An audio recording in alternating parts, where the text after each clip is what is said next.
Pada pukul 4.47 pagi waktu setempat pada tanggal 3 Januari 2026, unit operasi khusus Amerika Serikat melakukan penyusupan ke sebuah kompleks di Caracas. Dalam waktu kurang dari 90 menit, Nicolas Maduro, pemimpin Venezuela selama 12 tahun dan arsitek di balik kehancuran ekonomi masa damai paling dahsyat dalam sejarah kontemporer, mendapati dirinya dalam tahanan Amerika. Cadangan minyak bumi kini secara mutlak menjadi milik kita. Sebanyak 300 miliar barel yang mencengangkan, mewakili 17% dari cadangan terkonfirmasi dunia, volume yang melampaui Arab Saudi, bahkan Irak dan U8 jika digabungkan. Donald Trump meluncurkan inisiatif rekonstruksi senilai 400 miliar dolar. Ia menjuluki upaya ini sebagai Renaissance Venezuela. Memang, jaminan diberikan bahwa itu akan berkembang menjadi Dubai Amerika Selatan. Jika narasi ini, negara gagal, minyak melimpah, intervensi eksternal, dan janji-janji rekonstruksi terdengar akrab bagi Anda, penilaian Anda sepenuhnya tepat. Peristiwa yang terjadi di Venezuela mengikuti pola sejarah yang begitu konsisten, begitu dapat diprediksi secara matematis dalam hasil ekonominya, sehingga pengakuannya menjadi tak terhindarkan. Ini bukan sekadar dugaan. Ini mewakili mekanisme tak tergoyahkan dari siklus ekonomi historis. Pola dasarnya adalah sebagai berikut, terdiri dari 7 fase yang berbeda. Perhatikan bagaimana Venezuela dengan cermat memenuhi setiap kriteria. Fase 1. Asal-usul kutukan sumber daya. Sebuah negara menemukan cadangan sumber daya alam yang melimpah ruah. Penemuan ini secara paradoks gagal menciptakan kemakmuran yang meluas. Sebaliknya, hal itu menggantikan keharusan untuk pengembangan institusional yang kuat. Insentif apa yang ada untuk membangun sistem pajak yang fungsional, badan peradilan yang tidak memihak, atau sektor industri yang kompetitif ketika minyak mentah menguasai pasarnya sendiri? Tahun 1914 menandai penemuan cadangan minyak bumi yang krusial bagi Venezuela. Pada tahun 1970-an, produksi harian melonjak hingga 3,5 juta barel, memposisikan negara tersebut sebagai produsen minyak terbesar ketiga di dunia. Namun, aparatur negara gagal mengembangkan fondasi ekonomi yang terdiversifikasi, malah hanya bergantung pada infrastruktur pipa-pipa dan korupsi sistemik terkonfirmasi. Fase kedua, era nasionalisasi sumber daya dan kooptasi politik dimulai. Kepemimpinan politik dengan cepat memahami bahwa kekuasaan atas pendapatan sumber daya menawarkan mata air patronase yang tak ada habisnya. Setelah berkuasa pada tahun 1999, Hugo Chavez memaksa perusahaan minyak internasional untuk membentuk usaha patungan, membatasi kepemilikan saham mereka hanya 40% dan secara efektif menetralkan otonomi operasional mereka. PDVSA, perusahaan minyak nasional Venezuela, kemudian dipersenjatai sebagai instrumen kekuasaan politik. Pendapatan minyak bumi sebesar 981 miliar dolar yang mencengangkan, terkumpul dari tahun 1999 hingga 2011, tidak disalurkan untuk pembangunan infrastruktur maupun disimpan dengan bijak, melainkan didistribusikan melalui inisiatif sosial yang dirancang untuk mengamankan kesetiaan politik dan subsidi yang mendorong ketergantungan ekonomi. Terkonfirmasi. Fase ketiga, pengikisan sistematis institusi negara. Dengan masuknya petrodolar yang tak terkendali, kompetensi profesional beralih dari kebutuhan menjadi sekedar pilihan. Secara historis, PDVSA berdiri sebagai salah satu perusahaan minyak bumi terkemuka dan paling maju secara teknologi di dunia. Pada tahun 2015, perusahaan itu telah merosot menjadi aparatur yang digerakkan oleh patronase, diisi oleh pendukung politik yang terbukti tidak mampu memelihara peralatan atau mengelola cadangan secara efektif. Profesional teknik yang sangat terampil memulai eksodus massal. Sebanyak 7,7 juta warga Venezuela yang mencengangkan, mewakili 1/4 dari populasi nasional, sejak itu telah mencari suaka di luar negeri. Fenomena ini melampaui sekedar brain drain. Ini merupakan pendarahan otak yang nyata. Ditegaskan. Fase keempat, penurunan drastis dalam produksi minyak. Efek kumulatif dari pemeliharaan yang diabaikan memperburuk kemerosotan operasional. Produksi minyak anjlok dari 3,5 juta barel per hari pada tahun 1990-an menjadi proyeksi 800.000 barel pada tahun 2025.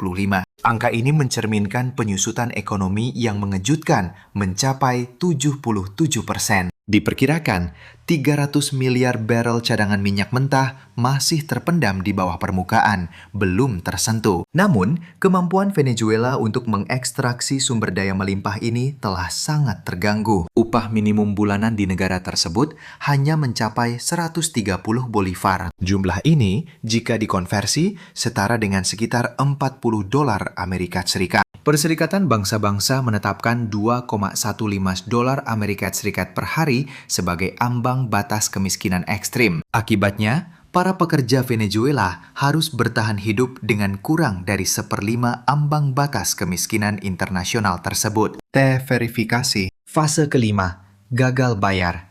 Kedaulatan dan pusaran utang yang tak terhindarkan. Pada tahun 2016, kewajiban eksternal Venezuela telah membengkak hingga mencapai 149,3 miliar dolar Amerika. Angka ini setara dengan 5,6 kali lipat pendapatan ekspor tahunan negara tersebut. Gagal bayar yang tak terhindarkan akhirnya terjadi pada tahun 2017. Dengan tunggakan pembayaran bunga saja mencapai 31 miliar dolar Amerika. Total kewajiban finansial yang mencakup komitmen bilateral kepada Tiongkok dan Rusia, pinjaman multilateral dari institusi seperti Bank Dunia, serta instrumen obligasi yang gagal bayar melonjak hingga 200 miliar dolar Amerika. Rasio utang terhadap PDB negara tersebut melonjak hingga 200%, sebuah angka yang tidak berkelanjutan. Ini berarti negara tersebut berutang 2 dolar untuk setiap 1 dolar dari produk ekonomi tahunannya. Dikonfirmasi. Fase ke-6. Momok intervensi eksternal. Aktor-aktor asing memulai keterlibatan militer. Amerika Serikat menangkap Presiden Maduro dan menegaskan pengawasan langsung atas ekspor minyak bumi Venezuela. Presiden Trump menyatakan bahwa semua hasil akan disalurkan ke rekening yang dikelola Amerika Serikat yang disimpan di lembaga keuangan terakreditasi internasional. Ini bukan dana rekonstruksi. Ini adalah tindakan perampasan. Dikonfirmasi, fase ke-7 melibatkan janji-janji rekonstruksi yang secara konsisten gagal terwujud. Meskipun Venezuela belum memasuki fase ke-7, hasil akhirnya dapat diprediksi mengingat preseden historis yang diamati di Irak, Afghanistan, Libya, dan Suriah. Dalam setiap kasus, perkiraan biaya rekonstruksi secara konsisten ternyata terlalu optimis. Jadwal proyek memanjang tanpa henti, dan pendapatan minyak selalu terserap oleh kontrak-kontrak yang tidak transparan, korupsi sistemik, dan kewajiban pembayaran utang. Pola berulang ini tidak dapat disangkal. Saya sekarang akan menunjukkan mengapa Venezuela ditakdirkan untuk secara cermat meniru lintasan ini. Kita akan mengkaji 3 studi kasus historis yang berbeda, mencakup berbagai abad dan wilayah geografis. Mekanisme yang mendasarinya persis sama. Irak 2000 baga, Amerika Serikat memulai invasi, kemudian menggulingkan Saddam Hussein. Irak memiliki 140 miliar barel cadangan minyak yang terdokumentasi, volume yang hanya dilampaui oleh Arab Saudi pada periode itu. Paul Bremer menyatakan bahwa sumber daya minyak Irak akan dimanfaatkan untuk mendanai upaya rekonstruksinya, meliputi infrastruktur seperti listrik, air, jalan raya, dan fasilitas pendidikan, bersamaan dengan pembentukan demokrasi dan kemakmuran ekonomi. Proyeksi biaya awal mencapai 50 miliar dolar. Namun, pada tahun 2014, pengeluaran aktual telah melampaui 200 miliar dolar. Miliaran dolar modal pembangunan kembali dari Amerika semata. Produksi minyak mentah kini lebih dari 2 dekade berlalu, masih belum mampu secara konsisten melampaui patokan prakonfliknya. Produksi Irak kini berada di angka sekitar 4 juta barel per hari.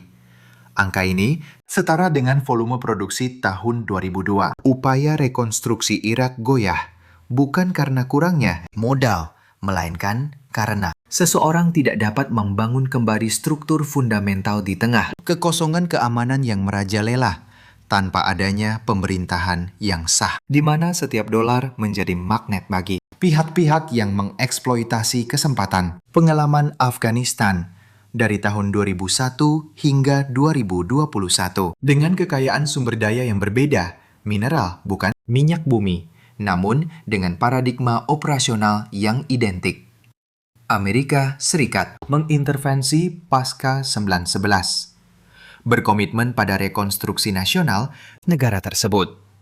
Lebih dari 145 miliar dolar dialokasikan untuk upaya pembangunan kembali. Namun, pemerintahan Afghanistan gagal mengamankan kedaulatan teritorial yang efektif di luar ibu kota Kabul. Akibatnya, perjanjian rekonstruksi mengalirkan modal ke jaringan subkontraktor, entitas-entitas yang kemudian menyalurkan pembayaran ilegal semacam uang keamanan atau sewa perlindungan langsung kepada faksi pemberontak. Agustus 2020 Motu menandai penarikan pasukan Airik As.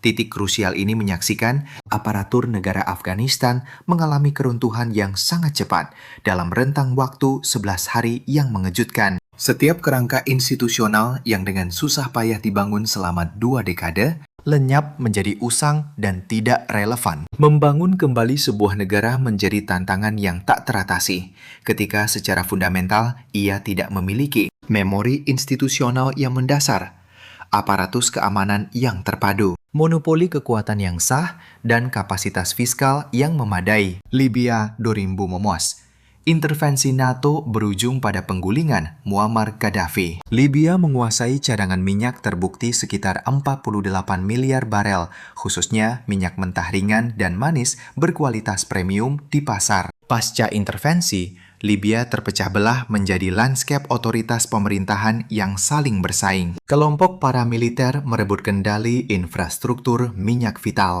Produksi minyak mentah mengalami penurunan katastrofik, anjlok dari 1,6 juta barel per hari ke titik terendah 200.000. Kini, 15 tahun berselang, Libya masih terpecah belah di antara administrasi pemerintahan yang bersaing. Meskipun produksi minyak telah pulih sebagian hingga sekitar 1 juta barel per hari, perusahaan asing menghadapi kondisi ketidakstabilan operasional yang mendalam dan rekonstruksi nasional yang komprehensif masih terhenti tanpa batas waktu. Pola historis ini berulang.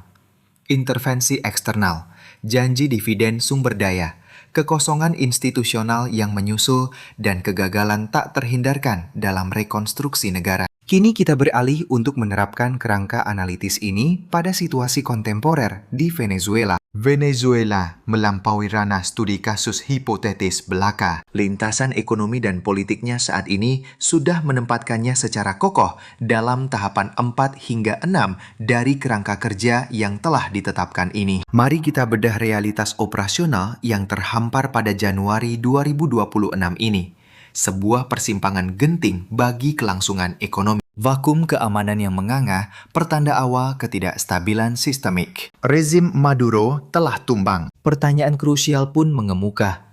Siapa kini yang memegang kendali atas negara Venezuela yang retak ini? Militer nasional secara nyata tidak lagi memiliki kendali. Integritas institusionalnya telah digerogoti secara sistematis oleh korupsi endemik dan politisasi yang meresap. Demikian pula halnya dengan pasukan kepolisian nasional. Efektivitas operasional mereka terganggu oleh tunggakan gaji berbulan-bulan, sebuah kemandekan ekonomi yang parah. Otoritas sesungguhnya kini berada di tangan kolektivos, organisasi paramiliter yang secara historis ditempa oleh kelompok gerilya Kolombia, FARC, dan ILN. Entitas-entitas ini bukanlah milisi amatir yang hanya bersenjatakan pistol sederhana. Kapabilitas operasional mereka adalah buah langsung dari pelatihan militer profesional. Mahir dalam taktik tempur canggih, kelompok-kelompok ini menegaskan kendali atas lingkungan perkotaan dan secara sistematis memaksakan mandat politik. Mereka secara efektif membentuk otoritas pemerintahan de facto di seluruh wilayah di mana aparatur negara formal telah berhenti berfungsi secara efektif. Secara historis, pemerintahan Trump secara resmi menetapkan Cartel de los Soles, sebuah jaringan klandestin yang terdiri dari Pejabat militer senior yang terlibat jauh dalam operasi perdagangan narkoba sebagai organisasi teroris asing. Pada November 2025, sebuah reklasifikasi finansial dan keamanan yang krusial. Aparatur keamanan nasional Venezuela secara mendasar berkelindan dengan jejaring kejahatan yang merajalela, sebuah kerentanan ekonomi sistemik. Presiden sementara Delcy Rodriguez dihadapkan pada persimpangan krusial. Sebuah dilema pelik. Melucuti senjata berbagai kolektif bersenjata berisiko, memicu konflik sipil skala penuh.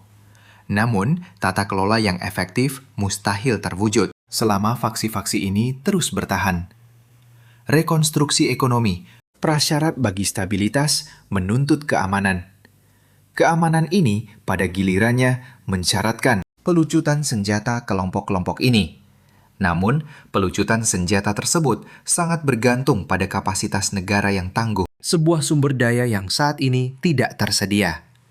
Ini merangkum paradoks mendasar. Negara yang berfungsi adalah prasyarat mutlak demi pembangunan kembali institusi negara itu sendiri. Daya pikat sektor perminyakan yang menipu. Cadangan yang dilaporkan sebesar 300 miliar barel. Angka ini tampak luar biasa. Mari kita bedah implikasi sebenarnya. Implikasi ekonominya. Sebanyak 75% minyak bumi Venezuela terdiri dari minyak ekstra berat, mentah, substansi kental mirip molase, syarat dengan sulfur tinggi, dan kandungan logam yang tinggi. Akibatnya, tidak dapat diangkut melalui jalur pipa tanpa pemrosesan hulu yang ekstensif. Ini mensyaratkan salah satu dari penyuntikan uap ke dalam reservoir bawah tanah atau pengenceran minyak mentah dengan hidrokarbon yang lebih ringan langsung fasilitas produksi itu sendiri. Venezuela tidak memiliki modal yang memadai untuk melaksanakan proyek sebesar itu. Terlebih lagi, produksi minyak mentah mereka saat ini tercatat 800.000 barel per hari. Bandingkan ini dengan tingkat produksi puncak pada tahun 1990-an yang melonjak hingga 3,5 juta.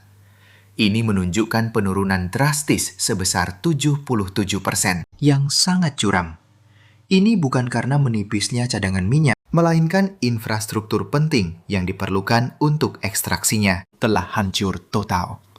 Analisis JP Morgan memproyeksikan bahwa pemulihan menyeluruh produksi minyak Venezuela akan membutuhkan investasi tahunan sebesar 100 miliar dolar selama 1 dekade. Ini berarti total investasi kumulatif mencapai 1 triliun dolar. Pada awal Januari 2026, Presiden Trump mengadakan pertemuan dengan para CEO perusahaan minyak terkemuka. CEO Exxon, Darren Woods, dengan tegas menyatakan Venezuela sebagai wilayah yang tidak layak investasi. Hambatan bukan pada kelangkaan cadangan hidrokarbon, melainkan ketiadaan pemerintahan yang berfungsi, kurangnya kontrak yang dapat ditegakkan, dan kerangka hukum yang tidak mampu melindungi dari penyitaan aset. Pada tahun 2007, Hugo Chavez memaksa ConocoPhillips dan ExxonMobil untuk melepaskan kepemilikan saham mereka dalam usaha perminyakan Venezuela. ConocoPhillips kemudian mendapatkan putusan arbitrase internasional senilai 9,3 miliar dolar. Venezuela tidak pernah menghormati putusan ini.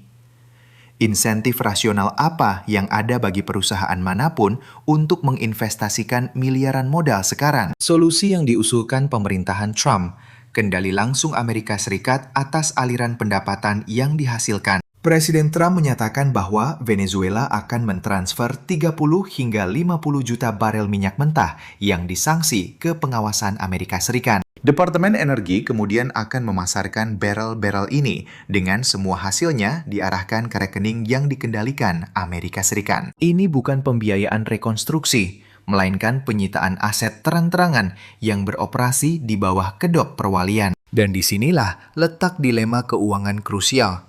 Bahkan jika produksi minyak pulih, kemana modal yang dihasilkan pada akhirnya akan mengalir? langsung ke jurang utang negara. Kewajiban finansial Venezuela telah melonjak hingga mencapai angka mengejutkan 200 miliar dolar. Ini berarti rasio utang terhadap PDB yang mengkhawatirkan sebesar 200%. Sebesar 58 miliar dolar dari jumlah ini berasal dari euro obligasi yang diterbitkan oleh negara Venezuela dan konglomerat minyaknya PDVSA. Selain itu, tambahan 31 miliar dolar merupakan akumulasi pembayaran bunga yang belum terlayani. Di antara para kreditur utamanya, 19,3 miliar dolar terutang kepada Tiongkok, 2,9 miliar dolar kepada Rusia, dan 5 miliar dolar kepada lembaga keuangan multilateral seperti Bank Dunia dan Bank Pembangunan Inter-Amerika. Yang semakin memperumit masalah adalah dana falca, dana lindung nilai spekulatif yang mengakuisisi obligasi Venezuela hanya dengan 10 sen per dolar dan kini secara agresif menuntut pembayaran penuh. Pada November 2025, Amber Energy berhasil mengamankan Citgo, kompleks penyulingan strategis Venezuela yang berbasis di AS Serikat, yang dulunya dianggap sebagai permata mahkotanya, seharga 5,9 miliar dolar melalui lelang yang diperintahkan pengadilan. Meskipun pemerintah sementara Venezuela mengecam penjualan itu sebagai penipuan, Citgo telah hilang secara tak terpulihkan. Sekarang, bayangkan diri Anda sebagai korporasi minyak asing. Sebesar 10 miliar dolar diinvestasikan untuk memulihkan kapasitas produksi minyak. Begitu pendapatan minyak mulai mengalir, pertanyaan krusialnya kemudian adalah, kemana dana ini diarahkan? Tujuan potensial meliputi pembayaran utang, bantuan kemanusiaan, dan investasi infrastruktur vital. Setiap dolar pendapatan minyak menjadi sasaran berbagai klaim yang bersaing. Ini termasuk pemegang obligasi dengan putusan arbitras, kewajiban utang bilateral Tiongkok,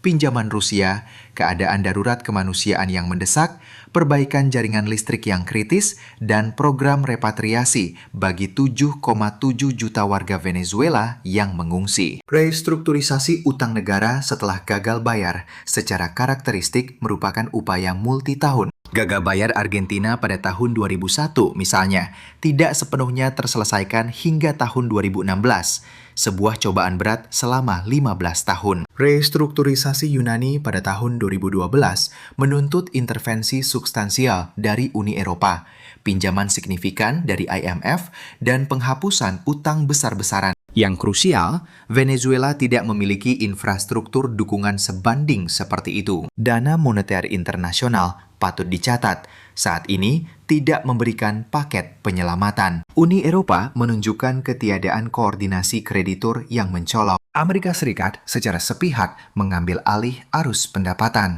Model ekonomi pasca konflik konvensional memproyeksikan monetisasi sumber daya, khususnya pendapatan minyak, mengalir langsung ke kas negara untuk pengeluaran rekonstruksi selanjutnya. Namun, realitas fiskal kontemporer Venezuela mendiktekan lintasan yang berbeda. Hasil minyak disalurkan ke rekening yang dikelola Amerika Serikat, terutama untuk pembayaran utang negara, dengan hanya sisa dana, jika ada, yang tersisa. Jika kewajiban utang negara sepenuhnya menyerap semua pendapatan minyak, pertanyaan krusial muncul. Mekanisme fiskal apa yang akan menopang upaya rekonstruksi nasional? Ilusi pembalikan demografi massal. Sebanyak 7,7 juta warga Venezuela yang mencengangkan telah memulai migrasi keluar. Ini mewakili seperempat populasi negara. Kini tersebar di Kolombia 2,8 juta, Peru, Spanyol, dan secara luas di seluruh Amerika Latin serta tujuan global lainnya. Para pejabat dalam pemerintahan Trump sering mengutip model Israel sebagai preseden kebijakan. Israel menggunakan insentif fiskal yang ditargetkan untuk mendorong repatriasi diaspora, termasuk pembebasan pajak penghasilan selama 1 dekade dan tarif pajak 0% untuk penduduk yang kembali pada tahun 2026 dan 2027. Namun, perbedaan mendasar terletak pada kapasitas negara Israel yang mapan, dicirikan oleh pemerintahan yang berfungsi, aparat keamanan yang kuat, kepatuhan terhadap supremasi hukum, dan ekonomi yang layak. Sebaliknya, Venezuela saat ini tidak memiliki satu pun pilar institusional fundamental ini. Kalkulus ekonomi rasional apa yang akan memaksa seorang insinyur Venezuela yang bekerja secara profesional di Madrid menikmati keamanan pribadi dan pendidikan berkualitas untuk anak-anak mereka untuk kembali ke Venezuela demi insentif fiskal yang secara nyata tidak mampu ditegakkan oleh negara? Repatriasi skala besar yang berhasil bergantung pada peningkatan yang dapat diverifikasi dalam keamanan pribadi, peluang kerja, layanan publik esensial, dan stabilitas mata uang makroekonomi. Saat ini, tidak satupun prasyarat krusial ini terpenuhi. Data historis empiris tentang migrasi kembali pasca konflik secara konsisten menunjukkan bahwa kepulangan yang signifikan baru dimulai setelah, bukan sebelum, periode stabilisasi nasional. Bahkan di bawah kondisi yang stabil tersebut, migrasi kembali tetap sangat selektif, didorong oleh faktor-faktor seperti modal manusia khusus, koneksi keluarga, atau komitmen nasionalistik yang mendalam. Repatriasi jutaan orang secara luas tetap paling banter, prospek 1 dekade, jika memang itu pernah terwujud. Tantangan demografi ini diperparah oleh bencana infrastruktur yang sedang berlangsung. Keamanan energi nasional Venezuela sangat bergantung pada satu fasilitas hidroelektrik, Bendungan Kuri, yang memasok 80% tenaga listrik negara. Dibangun pada tahun 1960-an, kapasitas desain aslinya dikalibrasi untuk populasi yang jauh lebih kecil dan telah menderita kurangnya pemeliharaan kronis selama beberapa dekade. Agustus 2024 menyaksikan 2 kegagalan jaringan listrik sistemik. Insiden awal berdampak pada 12 negara bagian, sementara kejadian berikutnya menjerumuskan lebih dari 20 negara bagian ke dalam kegelapan, menyebabkan Caracas tanpa listrik selama 12 jam dan wilayah barat selama 20 jam. Ketiadaan pasokan listrik secara total melumpuhkan layanan-layanan esensial.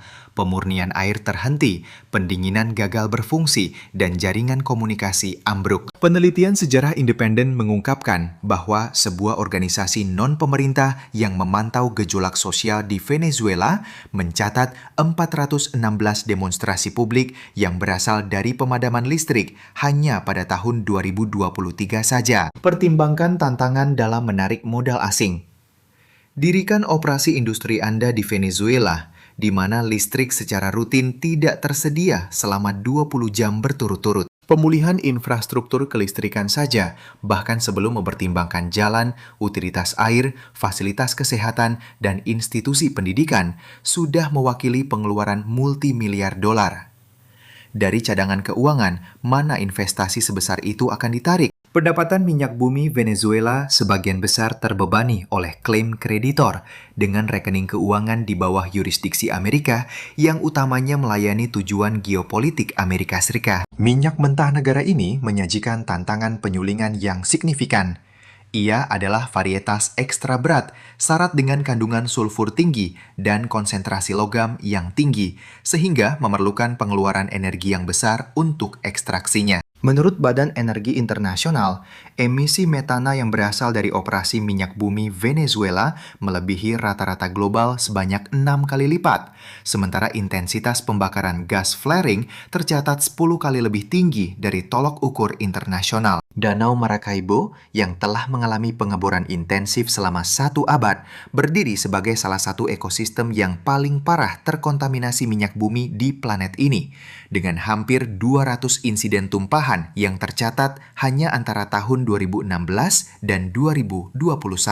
Angka-angka ini hanya mewakili kejadian yang didokumentasikan secara resmi. Selama 2 dekade terakhir, Venezuela telah mengalami deforestasi seluas 2,6 juta hektar kanopi hutannya, sebuah area yang setara dengan luas geografis Vermont. Saat ini, pemerintahan Trump berupaya mempercepat ekstraksi, mengoptimalkan hasil, dan membanjiri pasar global dengan komoditas ini.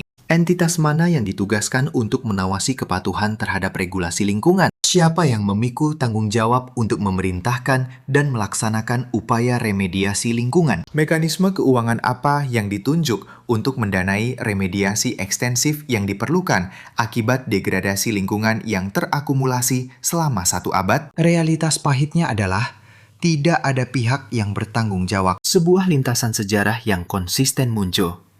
Eksploitasi sumber daya yang agresif diikuti oleh kekosongan institusional yang berpuncak pada kehancuran ekologis yang meluas. Ketika menyajikan analisis ini, sanggahan yang sering ditemui adalah pernyataan, "Keadaan saat ini adalah unik." Argumen mereka seringkali bergantung pada valuasi pasar minyak mentah yang berlaku. Harga minyak bumi yang tinggi diyakini akan menghasilkan sumber daya fiskal yang meningkat untuk inisiatif pembangunan kembali nasional. Titik acuan umum lainnya adalah kemajuan dalam kapabilitas teknologi. Metodologi ekstraksi yang canggih secara fundamental telah mengubah kalkulus biaya manfaat dalam pemulihan sumber daya. Para pendukung seringkali mengutip keteguhan politik sebagai faktor yang menentukan. Komitmen pemerintahan saat ini tak tergoyahkan, sangat kontras dengan pelepasan geopolitik sebelumnya seperti penarikan diri dari Irak. Izinkan saya untuk secara langsung menanggapi klaim-klaim ini. Kekeliruan ekonomi yang lazim beranggapan bahwa valuasi minyak mentah adalah obat mujarab bagi segala permasalahan sistemik. Secara paradoks, penurunan produksi Venezuela yang drastis terjadi di tengah harga pasar minyak mentah yang secara historis melonjak tinggi. Dari tahun 2010 hingga 2014, harga acuan minyak mentah secara konsisten melampaui $100 per barrel. Namun, produksi terus menunjukkan tren penurunan. Alasan fundamentalnya? Harga komoditas yang tinggi tidak dapat memperbaiki infrastruktur yang bobrok, inkompetensi manajerial yang merajalela, atau pembusukan institusional yang mengakar. Satu barel minyak mentah, bahkan pada harga $80, tidak memiliki nilai intrinsik jika rantai logistik dan operasional, mulai dari ekstraksi, transportasi, hingga penyulingan, terganggu. Kemajuan teknologi tak dapat disangkal, memang menyederhanakan proses ekstraksi. Hal ini berlaku terutama untuk cadangan hidrokarbon konvensional. Minyak mentah ultra berat Venezuela memerlukan proses intensif energi seperti injeksi uap atau pengenceran signifikan demi kelayakannya. Tantangan-tantangan ini bukan sekadar bersifat teknologi, melainkan merepresentasikan defisiensi belanja modal dan operasional yang mendalam. Eksploitasi sumber daya yang berhasil menuntut infrastruktur yang kokoh, pemeliharaan berkelanjutan yang ketat, tenaga kerja yang cakap, jaringan listrik yang andal, serta protokol operasional yang ketat. Sayangnya, Venezuela saat ini tidak memiliki satupun prasyarat fundamental tersebut. Kecanggihan teknologi tidak dapat mengkompensasi kerapuhan institusional. Klaimnya adalah bahwa komitmen geopolitik Amerika beroperasi pada paradigma yang berbeda. Sebuah tinjauan kritis terhadap preseden historis mengungkapkan narasi yang berbeda. Irak, sebuah keterlibatan selama 2 dekade dengan biaya $200 miliar, tetap sangat tidak stabil. Demikian pula Afghanistan, setelah 2 dekade dan investasi sebesar $145 miliar, mengalami keruntuhan sistemik yang cepat dalam kurun waktu 11 hari. 15 tahun pasca intervensi, Libya masih terus berada dalam kondisi fragmentasi politik, dengan pemerintahannya yang secara abadi terbelah oleh faksi-faksi yang bersaing. Secara historis, Amerika Serikat telah menunjukkan kekurangan yang mendalam dan konsisten dalam upaya pembangunan negara yang kompleks. Kekurangan ini bukan berasal dari ketiadaan niat baik Amerika, melainkan dari kemustahilan fundamental untuk mendikte dan memaksakan struktur institusional yang layak dari luar. Kerangka institusional yang otentik secara organik mengkristal dari penyelesaian politik pribumi daripada direkayasa oleh cetak biru asing. Venezuela menyajikan krisis dengan skala yang tak tertandingi. Secara geografis melampaui Irak, secara finansial lebih terbebani daripada Libya, dan mengalami disintegrasi institusional yang lebih dalam daripada Afghanistan. Strategi yang diusulkan pemerintahan Trump berpusat pada kontrol tak terbatas atas pendapatan minyak, bahkan ketika klaim utang negara Venezuela menyebar luas dan faksi-faksi paramiliter mengukuhkan dominasi teritorial de facto mereka. Ini bukanlah kerangka strategis yang layak, melainkan manifestasi imperialisme yang sama sekali tidak memiliki kompetensi operasional. Catatan sejarah secara konsisten menunjukkan bahwa kali ini tidak pernah berbeda. Mekanisme dasarnya selalu identik: kutukan sumber daya, keruntuhan institusional sistemik, intervensi asing, janji rekonstruksi yang tidak terpenuhi, klaim utang yang meningkat, kekosongan keamanan yang meluas, dan pada akhirnya kegagalan sistemik. Pola siklus ini bersifat mutlak. Mengingat lintasan sejarah ini, masa depan seperti apa yang akan terungkap? Kami menguraikan 3 skenario berbeda, masing-masing tanpa prospek positif. Analisis kami dimulai dengan skenario 1, periode stagnasi ekonomi dan sosial yang berkepanjangan. Pengeluaran rekonstruksi awal dimulai. Produksi minyak mungkin mengalami peningkatan sederhana, berpotensi mencapai 1,2 juta barel per hari dalam kurun waktu 3 tahun. Beban pembayaran utang secara tidak proporsional menguras pendapatan yang dihasilkan negara. Setiap kemajuan dalam infrastruktur penting terbukti hanya bersifat marginal. Situasi keamanan yang berlaku terus menjadi sangat tidak stabil. Struktur masyarakat 2 tingkat yang berbeda mengkristal.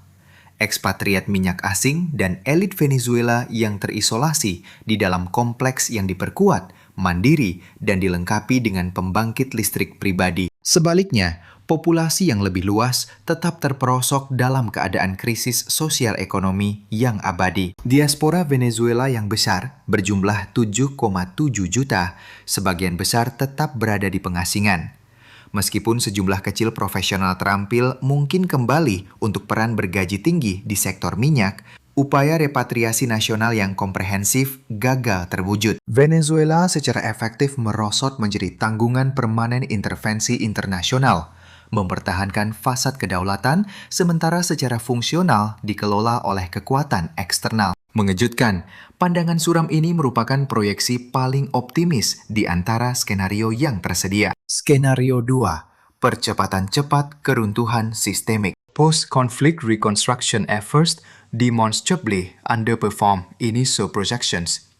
Simultaneously, competing political factions aggressively dispute the provisional government's legitimacy. Irregular armed groups, the colectivos, steadfastly refuse demobilization. The pervasive climate of violence intensifies dramatically. Multinational energy firms execute a widespread withdrawal. Consequently, crude oil production either stagnates or experiences an accelerated decline. The nation's sovereign debt obligation remain in perpetual default. Concurrently, the outward migration of Venezuelan citizens intensifies. The national population contracts below the 20 million threshold. The state subsequently enters a terminal decline, characterized by a self-perpetuating feedback loop of demographic contraction, institutional decay, and pervasive insecurity, cementing systemic failure. Venezuela effectively transforms into the Western Hemisphere Somalia, a geopolitical entity possessing defined territorial boundaries, but utterly devoid of a functional state apparatus. Scenario 3. The authoritarian reconfiguration. A singular powerful figure, perhaps a military general or a civilian with robust armed forces backing, seizes control, articulating promises of order and national reconstruction achieved by decisively crushing irregular armed groups through overwhelming force, establishes an effective apparatus of state repression, and negotiates significant debt write-downs by leveraging the credible threat of perpetual sovereign default. Concurrently, hydrocarbon production experiences an uptick under direct military management. Venezuela evolves into a de facto authoritarian regime strategically allied with U.S. geopolitical interests and achieving a measure of economic functionality, yet politically unfree. This trajectory, in fact, represents the most common conclusion for failed state reconstruction efforts, culminating not in democratic governance and widespread prosperity, but rather in the establishment of a renewed authoritarian compact. The Marshall Plan's efficacy stemmed from Europe's enduring institutional memory. Japan's remarkable post-war resurgence was underpinned by its highly proficient bureaucratic apparatus and deeply embedded cooperative societal culture. Venezuela, regrettably, possesses none of these critical foundational attributes. Instead, Its defining characteristics are vast hydrocarbon reserves, crippling sovereign debt, pervasive paramilitary organizations, and the persistent threat of foreign intervention. This historical pattern has manifested itself across numerous geopolitical contexts. It is poised to recur yet again. 3 Januari 2020 SAM, tanggal penangkapan Maduro, menandai dimulainya hitungan mundur finansial yang krusial. Pemerintahan Trump memiliki jendela strategis, mungkin sekitar 18 hingga 24 bulan paling lama, sebelum momentum rekonstruksi tak terhindarkan akan goyah. Apabila pendapatan minyak gagal diubah secara cepat menjadi peningkatan keamanan yang nyata dan layanan publik fundamental, serta peluang kerja yang kokoh dalam periode yang telah ditentukan tersebut, maka seluruh upaya ini akan menghadapi keruntuhan yang tak terhindarkan. Keputusan repatriasi diaspora Venezuela sangat bergantung pada kondisi yang dapat diamati dalam tahun pertama. Apabila terulangnya pemadaman listrik berskala luas, peningkatan ketidakamanan, dan menjamurnya janji-janji yang tak terpenuhi terus berlanjut, maka status ekspatriasi mereka akan menjadi tak terbalikan. Korporasi minyak internasional secara berkelanjutan melakukan penilaian risiko politik yang ketat. Apabila iklim investasi Venezuela tetap menghambat hingga tahun 2027, maka modal investasi tak terhindarkan akan dialihkan ke pasar global alternatif. Pasar-pasar pesaing seperti Nigeria, Guyana, dan minyak serpih AS REG akan menyerap modal ini. Secara bersamaan, jumlah kreditor akan berlipat ganda. Setiap bulan, Venezuela menunda restrukturisasi utang yang komprehensif. Bunga akan bertambah secara eksponensial.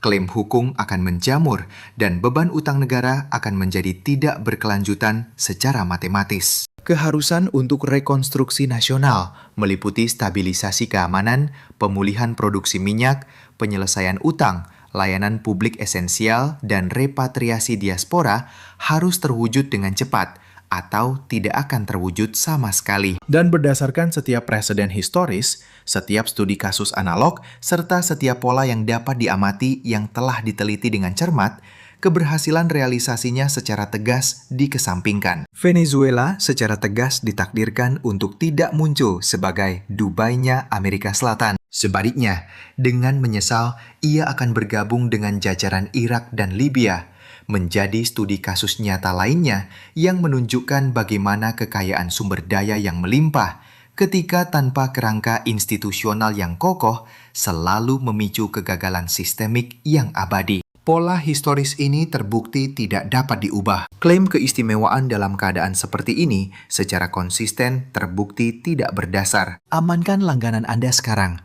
karena analisis yang akan datang akan mengungkap 3 indikator ekonomi tepat yang secara definitif akan memberi sinyal apakah rekonstruksi Venezuela sedang menuju keberhasilan atau terjerumus ke dalam keruntuhan. Indikator-indikator ini dapat diukur secara empiris. Implikasinya tak terbantahkan, dan lintasannya sudah bergerak.